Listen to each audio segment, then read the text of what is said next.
Before we get into today's edition of Just the Truth, Mike Lindell sent me a note yesterday. He has a special for the 6-piece towel set, $25 when you use promo code Joey. Just go to mypillow.com, use promo code Joey. You'll get the $25 offer on the 6-piece towel set, and I promise you, these will be the most comfortable, the most absorbent towels that you own. mypillow.com, use promo code Joey. Get the 6-piece towel set for just $25. Thanks for joining me in the PhD Weight Loss and Nutrition Studio to lose weight for the last time. Visit myphdweightloss.com. Kamala Harris loves to remind us that she grew up in a middle-class home. You heard that? Many times, haven't you? But there could be trouble as new data shows America's middle class is not feeling the love from the Biden-Harris economy. Also, sources close to the White House report an ongoing rift between President Biden and his staff and Kamala Harris and her staff. All appears not to be well within the Biden-Harris paradise. One of President Biden's most critical members of the U.S. House says she was surprised to receive a call from the president to ask what assistance she needs. Florida Representative Anna Luna, a member of the Freedom Caucus, is offering praise for Biden's response to her district in wake of Hurricane Milton. According to the Rutherford County Sheriff's Office in North Carolina, a man was arrested for allegedly threatening harm against FEMA employees responding to Hurricane Helene, which led to assistance being delayed for that area momentarily. I told you we'd be back. And ye shall know the truth, and the truth shall make you free. It's Joey Hudson. I wanted to name it the Joey Hudson Bill, but, they don't allow you to put names on bills. But I wanted to call it the Joey Hudson Bill because I know that one's been near and dear to you for a number of years. That's how it's done. Let your voice be heard. And the truth shall set you free. Here's Joey Hudson. It's the economy, stupid. That may well be the theme of these final weeks of the 2024 presidential race. You've heard me talking about this many times, and things are not looking good. The question is, who will Americans hold responsible? Yesterday, Fox Business reporting that America's middle class is feeling the squeeze like never before. Prime America's latest financial security monitor, their report for the third quarter found that 55% of middle-income households now rate their personal financial situation negatively. This is a 6-point jump from their previous survey. Glenn Williams, who's the CEO of Prime America, said for the first time in a year, a majority of middle-income households are feeling negative about their personal finances. In fact, this latest report represents the highest negative rating we've seen since we began fielding the survey exactly 4 years ago. Middle-income households' view of the economy has deteriorated, too, over the past 3 months. A significant majority, 73%, say that they have a negative view of the nation's economic health. That's up 1 point from the prior reading. The findings also indicate growing uncertainty about the economy, with 34% saying they're unsure about the economy's direction and the future. This is a pretty sharp increase of 15 points from last quarter. The survey polled households making between $30,000 and $130,000 annually. 40% of the respondents cited inflation as their top worry, up 8% from the previous quarter. The Labor Department last week said the Consumer Price Index, the CPI, which is a broad measure of how much everyday goods like gasoline, groceries, rent, other things that we all use every day, rose 0.2% in September from the prior month and was up 2.4% from a year ago. High inflation has created severe financial pressures, like I'm sure I don't have to tell you that. Many households hurting. They're forced to pay more for everyday necessities like food, and rent is digging deeper into their weekly paycheck, and people are going to hold someone responsible.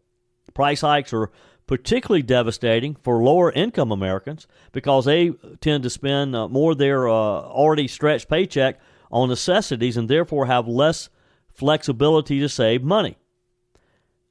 Williams said families continue to list inflation as their number one concern, with the stress it brings spilling over into worry about being able to afford everyday essentials like food or groceries and going to the doctor, as well as managing their rising credit card debt. We've seen that credit card debt really surge these past couple of years. Concerns about the credit card debt among middle-income Americans is also on the rise. 44% said that they are more worried about their credit card debt than they were a year ago, which is a 9% jump on that as well. Williams told Fox Business, the results of our survey reflect the accumulating financial stress middle-income families are facing. And this is just the beginning. This is why Americans, I think, are going to pull that lever for Donald Trump when they vote in the coming weeks. By the way, today, people in Georgia can start early voting. Thursday, North Carolina starts early voting. Other states around the country have already started early voting. And people are going to hold, I think, Joe Biden and Kamala Harris responsible for the stress and for the issues that they're experiencing because of the reckless spending and the recklessness that Joe Biden and Kamala Harris, and you have to put her in there. She can't run from the Biden administration. She's been very clear that she's been there when all the major decisions have been made. So you have to give her credit for where we are today as well. In addition to Americans, middle-class Americans, feeling the pain, I'm afraid that this is just the beginning of it. And Donald Trump being elected on November the 5th is not going to change some of these things. There's still going to be pain to be had in the coming year or so. I mean, you have to look at some of the things that are happening around us. It's not very promising when you have major brand names admitting that things are not good. A couple examples just this week. Wholesale hardware supplier True Value, an icon, a brand that we have known for, I've known it my entire life. True Value is filing Chapter 11 bankruptcy and is aiming to be sold by the end of the year. They have a buyer, one of their rivals, Do It Best. Not that familiar with Do It Best. I am very familiar with True Value. True Value retail stores, which are independently owned and operated, are not part of the bankruptcy. So don't panic there if you shop with the True Value. The True Value brand is a wholesaler that supplies their independently owned and operated stores. There's about 4,500 locations around the country who buy their products. This is an iconic brand. Again, 75 years they've been around. True Value sells hardware, tools, lumber, plumbing, heating supplies, other home improvement goods. Has between $500 million and $1 billion in total liabilities, according to its Chapter 11 filing in Delaware bankruptcy court. Chris Kempka, True Value CEO, said after a thorough evaluation of strategic alternatives, we determined that the sale of our business was the path forward to maximize value and best serve our retail partners and other stakeholders. Do It Best, which is a Fort Wayne, Indiana-based company, has agreed to serve as what is called a stalking horse bidder for True Value's assets, which means that True Value remains open to higher offers. Do It Best agreed to pay $153 million in cash, take on about $45 million in contracts and other obligations, and hire some of the True Value employees. Another iconic brand, nearly 450 7-Eleven stores across America will be closing because they're underperforming. 7-I Holdings, 7-Eleven's Japan-based parent company. I never realized that their parent company was based in Japan. I'm not sure when that happened, but 7-Eleven, you don't get more American than 7-Eleven. And this just shows you the situation that some of these companies are in now because they sold, they sold a portion of their debt years ago. They say that they're closing 444 stores because of a dip in sales, particularly cigarette sales, as well as decreased traffic, and, of course, inflation has cut into their profit. They did not list the stores that will be closed. They have 13,000 stores across U.S. and Canada, according to their report, which means the closures would impact about 3% of the company's portfolio. The convenience store chain has faced 6 consecutive months of traffic declines, including a 7.3% dip in August. 6 months during the Joe Biden, Kamala Harris administration. They highlighted that cigarette sales, once the largest sales category for convenience stores, has fallen 26% since 2019, that a shift in sales to other nicotine products has failed to make such a difference. Now, I hate that they're struggling business-wise, but I hope that the fact that cigarette sales has fallen means that people are looking at their health more, and that the addiction of smoking, the nicotine addiction, is starting to decline. That would be a good thing. Again, I hate to see this affecting 7-Eleven.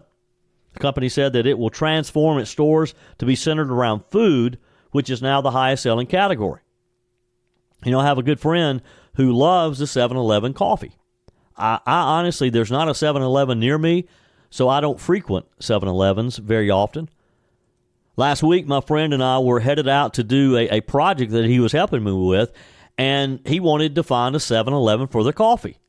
There were a couple other convenience stores that we were driving right by that I suggested that we get our coffee from them, names that you'd recommend if I were to name them. But no, he wanted 7-Eleven coffee. Again, it's just sad when we see some of these companies that we've known all of our lives, True Value, 7-Eleven, who appear to be struggling.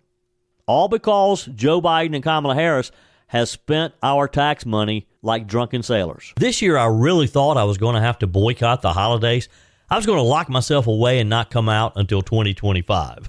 But after finding PhD weight loss, you can bet I'll be at every holiday party I'm invited to. That's because PhD weight loss helped me take control with great confidence, support, and my new healthy body. The best part, PhD weight loss did it all without harmful drugs that keep you dependent on them to maintain your weight loss. It's a natural, medication-free approach to weight loss crafted to naturally diminish food-related thoughts, hunger, and cravings, making your weight loss journey more sustainable and enjoyable. Take it from me, I lost 33 pounds. The PhD weight loss program teaches you not just what to eat and when, but also how to think differently about food and finally let go of those cravings and get rid of the hunger naturally. Don't lock yourself away this holiday season. Call PhD Weight Loss today at 864-644-1900. That's 864-644-1900, or go to myphdweightloss.com. Your comments are welcome on the Furman Ford text line, 864-477-JOEY. That's 864-477-5639. Emails always welcome, joey@joeyhudson.com.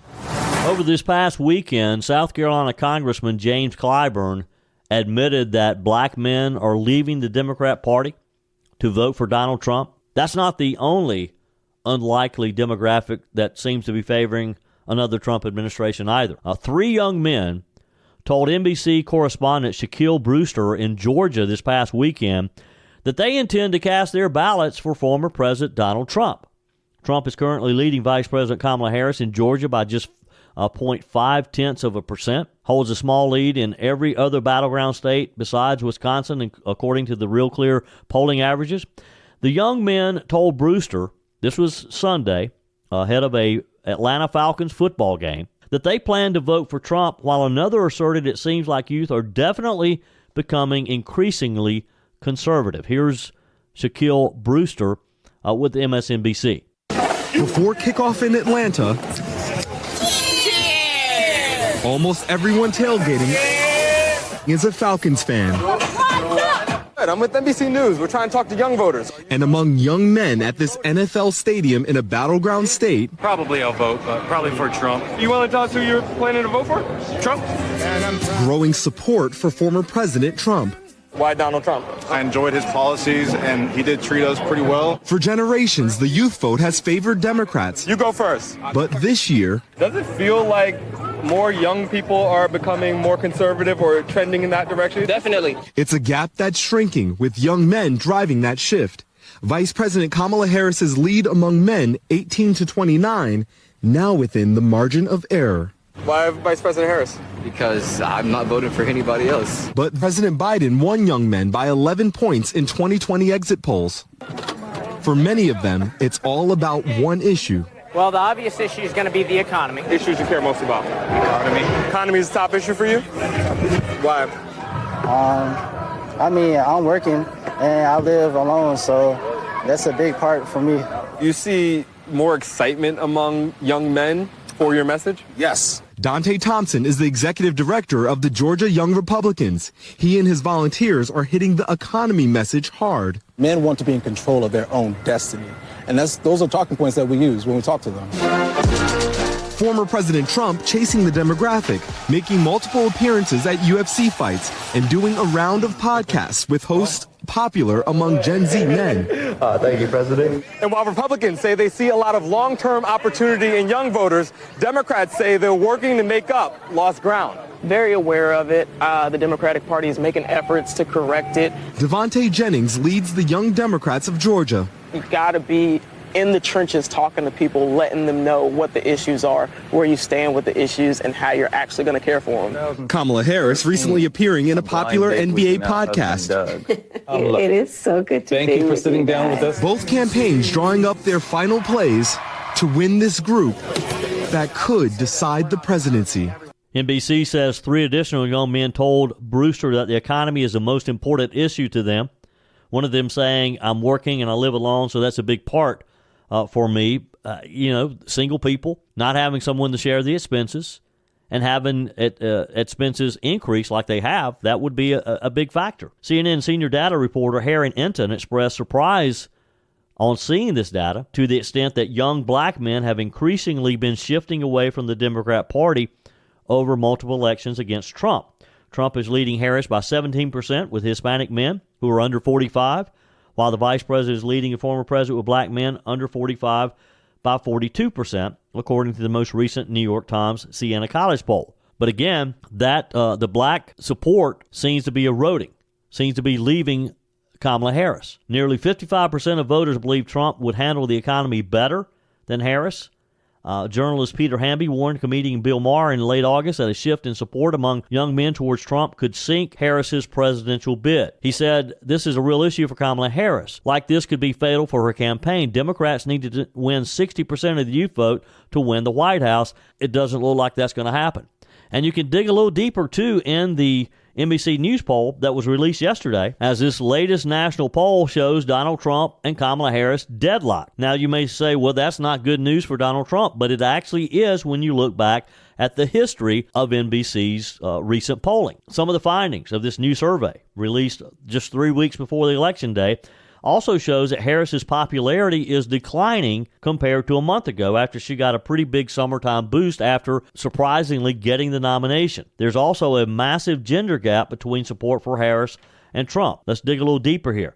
If you look in the spring of this year, April 2024, Donald Trump was leading Joe Biden 46% to 44%. Then in July, after the disastrous debate for Joe Biden in June, end of June, President Trump showed his first lead in a number of months with 45% to 43%. Then enter the chaos from the Democrats as they pushed Joe Biden out, as they decided he can't be our candidate anymore. And they crowned Kamala as their standard bearer. So you fast forward, September. She then is leading 49% to 44%. A 5-point edge with 7% undecided. People have heard her, they've seen her, they've gotten to know her, and they've realized, whoa, we can't do this. We can't do 4 years of this. And we've seen another shift now.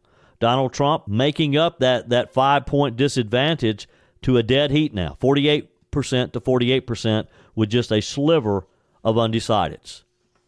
And there's a lot of time left over the next 3 weeks. And every time Kamala Harris goes out, and she's going to have to go out because she's panicking now. She senses that the American people want to see her out there and she can't hide any longer. And the more she does that, the more she talks, the more trouble she gets into. In the new poll, this was conducted October the 4th through the 8th, Harris gets support of 48% of registered voters in a head-to-head matchup, while Trump gets an identical 48% as well. Probably the most significant change, according to NBC, one of the major developments in September was that Kamala Harris's popularity starts to decline big time. Before she became the Democrats' presidential candidate, and during that process, her popularity increased a bit. Now that Americans have gotten to know her a little better and they've gotten to see her in action, they're not liking what they're seeing. In this latest survey, Harris's ratings stand at 43% positive, 49% negative, with the erosion coming mainly from independents and young voters. She lost 6 points in her positive ratings. Meanwhile, Trump's 43% positive, 51% negative score in this same poll, that positive rating is Trump's highest in the NBC News poll since he left office.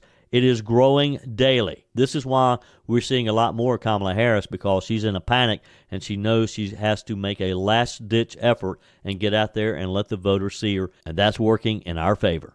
Hope you'll join the conversation today. 864-477-JOEY, 864-477-5639. Send your comments to the Furman Ford text line. You can leave a quick voice message, and your emails are always welcome, joey@joeyhudson.com. Speaking of the Furman Ford text line, it's never been more important to support locally run businesses owned by people who actually live here in the upstate.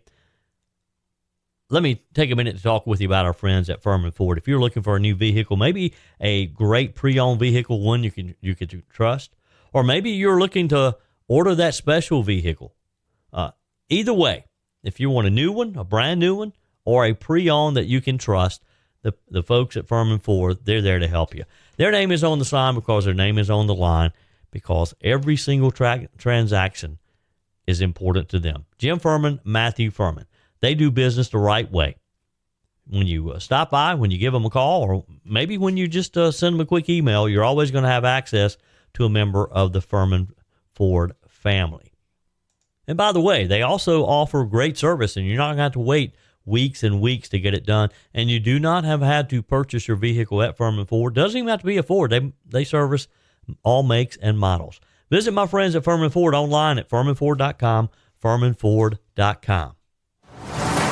A North Carolina man was arrested over the weekend for allegedly threatening harm against FEMA employees who are responding to Hurricane Helene. This according to the Rutherford County Sheriff's Office. William Jacob Parson, he's 44 years old, was arrested and charged with going armed to the terror of the public. I'm not quite sure what that means. Going armed to the terror of the public. It's a misdemeanor, by the way. Captain Jamie Keever said in a news release that was issued yesterday, Rutherford County Sheriff's Office, saying Parsons was armed with a handgun and a rifle. CNN first responded on the breaking news. And we have seen the power that misinformation has had in the wake of Hurricane Helene. But now that false information surrounding FEMA has taken a disturbing turn. If you haven't heard about this, listen up. Aid operations in Rutherford County, North Carolina, were suspended on Saturday after National Guard troops saw armed militia members threatening FEMA workers. In an urgent email to federal agencies obtained by the Washington Post, these militia members, the troops, quote, had come across 2 trucks of armed militia saying they were out hunting FEMA. As a result, FEMA tells CNN they've made safety adjustments in counties where federal workers are receiving threats. While about 100 miles north of Ashe County, the sheriff there posted on Facebook on Sunday that some aid operations were paused out of abundance of caution due to threats occurring in some counties. And while aid has resumed in these areas, these sorts of incidents spurred by misinformation continue to hurt communities already in need. Here's what we know. The sheriff's office began investigating Saturday after they received a call that a man made the comment about possibly harming FEMA employees working after the disaster of Hurricane Helene in Lake Lure and the Chimney Rock area. Parsons was found later that day after investigators received information about the color and license plate of his vehicle. Parsons was arrested in his car outside of a grocery store that is functioning as a storm relief site, according to Keever. Parsons is now free on a $10,000 secured bond, the sheriff's office says. It was not immediately clear if Parsons had an attorney. CNN was unable to reach Parsons Monday at any of the phone numbers listed in his name. Now, aid to several community areas were impacted because they were temporarily closed in parts of North Carolina over the weekend due to reports of threats against FEMA and their employees. There's been a lot of speculation, a lot of what CNN calls misinformation, and it all centers around FEMA and what they're doing. For example, there's been a rumor circulating on social media, for example, that FEMA has just taken people's property, particularly in the Chimney Rock area and that Lake Lure area. Now, local officials have disputed that. Local officials over the weekend released a number of different videos, primarily on YouTube, saying that this is misinformation, that they are not using eminent domain to take people's property. This continues to be spread on social media, though. Some FEMA teams that were helping disaster survivors, they had center set up offering assistance, or now working in a secure disaster recovery center as a result of these threats. They were moved to a different area. A spokesperson said in a statement, "For the safety of our dedicated staff and the disaster survivors we are helping, FEMA has made some operational adjustments. Disaster recovery centers will continue to be open as scheduled. Survivors continue to register for assistance, and we continue to help the people in North Carolina with their recovery. They're just doing it in a different location." Over the weekend, FEMA workers had to halt their work in Rutherford County due to reports National Guard troops saw armed militia threatening the workers. After reviewing messages sent to employees of a FEMA contractor, the threats were first reported by the Washington Post. Then other media outlets picked it up. In the announcement of Parsons' arrest, the sheriff said it was determined Parsons acted alone and there were no truckloads of militia going to Lake Lure. So that's another example of just misinformation. And I saw that reported in multiple locations that militia was threatening authorities up there. Rutherford County, of course, just southeast of the Asheville area, is part of that mountain area that just got slammed by flooding, landslides. More than 100 people confirmed dead in that western North Carolina area. Jordan Monaghan is a deputy communications director for the governor's office in North Carolina, said, "We are aware of significant misinformation online and reports of threats to response workers on the ground, and the safety of responders must be taken seriously." The governor's directed the Department of Public Safety to identify with local law enforcement the specific threats and rumors and coordinate with FEMA and other partners to ensure the safety and security as this recovery effort continues. Some FEMA operations were also paused in Ashe County on Sunday. This is near the border of Tennessee, when their sheriff, Phil Howell, said on Facebook that there had been also threats to FEMA workers there. There was an in-person application for aid in at least 2 locations that was halted due to threats occurring in some counties, according to the County Emergency Management Office. Those locations reopened on Monday, we're told. The Sheriff and Emergency Management Office announced that they would continue offering assistance.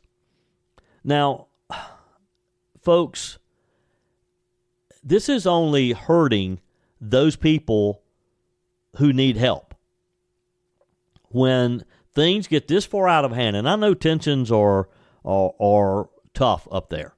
People are frustrated. People are angry. People, they're overwhelmed. And it's easy to see. I mean, look, I haven't been there, but just watching the video, seeing the video of the devastation is enough to overwhelm anyone. You're thinking, how do we ever recover from this? And I'm down here comfortable in a home with electricity and water, and everything's back to normal. But I can't imagine what it's like being in an area like western North Carolina, in some cases in mountains where you have roads washed out and you can't even drive down the road. Sheriff Howell had good advice by saying to stay calm and steady during our recovery. He said, just help folks and please don't stir the pot. I think that's good advice. And I think we have to be careful when we see that post on Facebook as to whether or not we share it and potentially further misinformation. The delays to in-person work by FEMA will only slow down aid to people who need it. And it's sad that it's come to this, that people who need the help of these FEMA centers, and they were closed Saturday and Sunday because of some of this, because of some of the threats that were received, whether they were valid or not. In a statement, FEMA said that they will continue to assess threats to its staff in impacted areas. The agency's coordinating with local officials to try to continue to get the services and the help that people need. There were more than 1,200 FEMA staff providing support in North Carolina as of Saturday, again, according to FEMA's statement. More than 250 urban search and rescue personnel remained in the field and had rescued or supported more than 3,200 survivors, again, according to FEMA. CNN reported that misinformation circulating about the federal response to Hurricane Helene and Milton has hampered the response effort to the storms, and not just in western North Carolina, but in Florida, Georgia as well. President Joe Biden requested information last week on the federal government's digital response, including how officials were remediating misinformation, according to the administration. A senior Biden administration official told CNN the contours of this misinformation are unlike anything we have seen before. Fugit said that individual FEMA personnel have received threats in the past, but on a much smaller scale. He said, in the field, it's rare. This is unprecedented. I know we've had individuals, but not an area or a group that's threatening FEMA. So I don't know if he's disputing some of the reports that there have been groups considered militia who have threatened the FEMA employees, or what. One other significant report. It's not every day that a member of the ultra-conservative House Freedom Caucus sits down to meet with the Democrat commander-in-chief. But I guess a national crisis can change how things are looked upon. Representative Anna Luna from Florida told Fox News that she was not expecting a call late last week when her phone screen flashed with an unknown Washington, D.C.-based government number. When she answered, it was President Joe Biden's voice on the line, she said. Luna said, well, I did not expect that, so I talked to him on the phone for about 10 minutes. First thing that he asked me was what did I need for my constituents and how did I fare with the storm. And then we moved forward into talking about the issues that we are having with FEMA. She talked about how she believes that Congress needs to go back to D.C. and to appropriate whatever funds FEMA needs in order not to be interrupted with services if, in fact, they're about to run out of money, as been reported. She said that PAIR had met for an extensive discussion on a number of disaster aid reforms, including reforming the National Flood Insurance Program. Bottom line here is Representative Luna, who is a frequent critic of Joe Biden, says that the system is working the way it should, that politics should be put aside when it comes to natural disasters, and that the president is assisting her in order that she can assist her constituents back home in Florida. And that's the way it should be. Forget about whether you're a Democrat or Republican.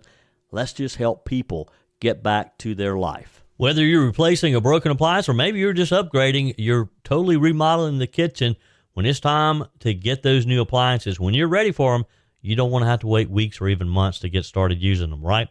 Well, that's not the case when you shop with my friends at Discounted Appliance Warehouse. With over 11,000 square feet and 1,500 appliances at any given time, you can buy today and use today quite often. I'm talking about shopping with my friends at Discounted Appliance Warehouse in Pickens. It's worth the short drive over to Pickens. Jeff, Johnny, Kyle, the whole team over there, they'll take good care of you. They have an award-winning service department, expert installation, extended warranties, and at Discounted Appliance Warehouse, they treat you like family. You're more than just a credit card swipe to all the team over there. Discounted Appliance Warehouse, they're proud to offer Speed Queen, the only washer and dryers with manufacturer's warranties that cover parts and labor. You owe it to yourself if you're looking for a new appliance to head over to Pickens to Discounted Appliance Warehouse online at dawpickens.com, dawpickens.com. Last week, Kamala Harris was on the media tour, sitting down with The View, with Howard Stern, 60 Minutes, and it appears her next visit is going to be with Fox News. It was announced that Kamala Harris will sit down with Fox News Channel's chief political anchor, Bret Baier, for an interview in Pennsylvania on Wednesday. It will be Harris's first formal interview ever on Fox News. It will air October 16th on Bear's special report at 6 o'clock. Bear will anchor a special report with the battleground state, or from the battleground state of Pennsylvania that evening. Harris's running mate, Minnesota Governor Tim Walz, joined Fox News Sunday for the second straight week this past weekend. The vice president's interview with Fox News comes at a time when she has really increased her media appearances. She went for weeks without having any interviews. Last week, she kind of kicked off her tour with some very easy, safe interviews, and she wasn't even able to make it through those. She really made a mess of those. So it's going to be interesting to see. This 60 Minutes interview continues to haunt her. She's been criticized after the network aired two different answers to the same question about Israel. She followed up with a friendly interview with ABC's The View, Stephen Colbert, Howard Stern. And now we'll see. We'll see what Bret Baier, how he treats her, what kind of questions he asks. Baier, of course, co-led Fox News' channel Special Democracy 2024 coverage of the Democrat National Convention and the Republican National Convention back in the summer, in addition to multiple political events which have constantly ranked number one in all of television. She's going to have the largest television audience that she's ever had. And as always, I'll be watching, so you don't have to. We'll have a full report for you Thursday morning for sure. Do you think Bret Baier will really ask her some tough questions? Do you think he'll hold her feet to the fire unlike some of these friendly interviews? I mean, his reputation's on the line here. He has to, doesn't he? Love to get your comments. Text me. Email me, joey@joeyhudson.com. How do you think Bret Baier is going to treat Kamala Harris? Is he going to wimp out on us and let her get by, or is he really going to hold her accountable? And how's she going to respond? Don't you know that she is going to be spending the next couple of nights, sleepless nights, as she's worried about this interview? Because hopefully, if Bret Baier does his job, this will be a real interview. This will be real questions, and there'll be follow-up questions. There won't be any of this like they did with 60 Minutes, where they edit her answer to make her look good. I hope not. I mean, am I over? Do I have too much confidence in how Fox News will handle this? I hope that Bret Baier will ask her a question. If she doesn't answer, ask her again. If she doesn't answer, ask her again. Make her answer the questions. And when she serves up a word salad, go back and do a follow-up question. See, that's the problem that so many of these people who interview her, they don't ask follow-up questions.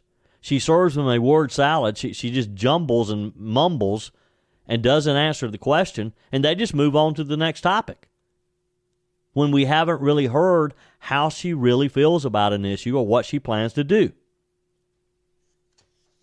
An interesting story from the New York Post saying that sources close to the White House say that there's an ongoing rift between President Biden and his staff and Kamala Harris as vice president and her staff, saying that these issues are traced back to the initial weeks following Harris's nomination by the Democrat Party. Now, you got to understand, I'll bet there are a lot of people in the Biden White House right now that aren't happy with Kamala Harris, that she pushed their guy out. Because that's what happened. She pushed Joe Biden out of the party. The squabbles have ranged, according to the report, from whether Biden's main surrogate should continue going on TV or be replaced with new Harris surrogates, to debates over whether Biden is undermining Harris's messaging. Other issues, according to the report, have included complaints from the Harris camp that the White House has not moved quickly enough to add staff to the vice president's office to help her deal with the bigger workload. A White House official told Axios, everyone from the president on down knows how important the election is, and we always anticipated a number of staff would want to transition with the administration to the campaign for their final stretch. However, simultaneously, the White House has been frustrated over the Harris camp's rules around who can be moved to her office and when. Meanwhile, Biden staffers, we're told, have reportedly felt dejected over Biden's exit from the race, and I can understand that. Sources said forcing them to play second fiddle to the vice president, and they don't like it. A Harris ally close to the campaign told Axios they're too much in their feelings. And that's okay. I get that. They've worked for Joe Biden, and they drank the Kool-Aid. They support him. Some of them have been with Joe Biden for years. And suddenly, they see their gig ending in just a few months when they thought they were going to potentially have 4 more years. And you got this airhead from California who's now getting all the attention. Another example of Biden not adequately coordinating his message and schedule seems to be a problem, too.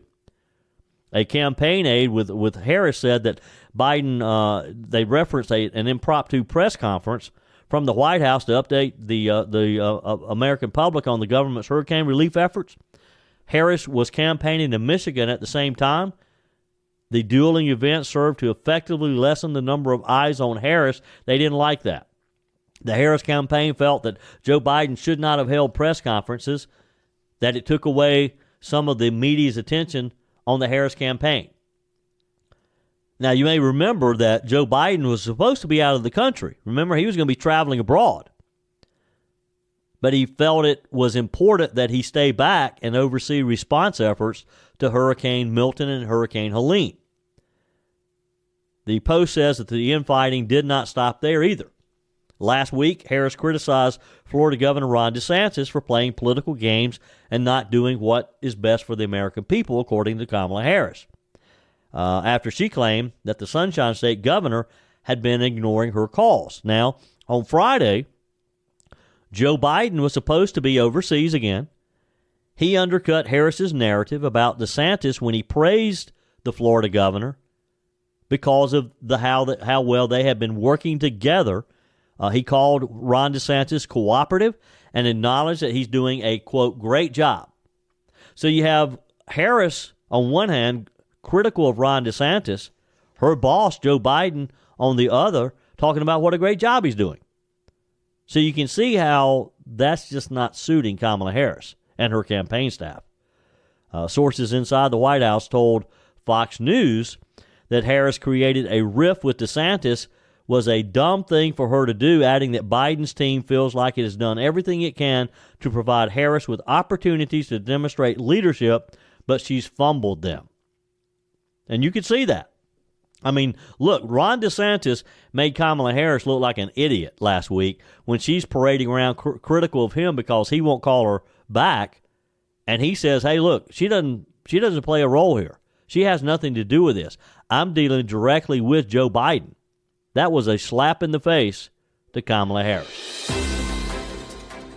That's it for today's edition of Just the Truth. Thanks for joining me in the PhD Weight Loss and Nutrition Studio. To lose weight for the last time, visit myphdweightloss.com.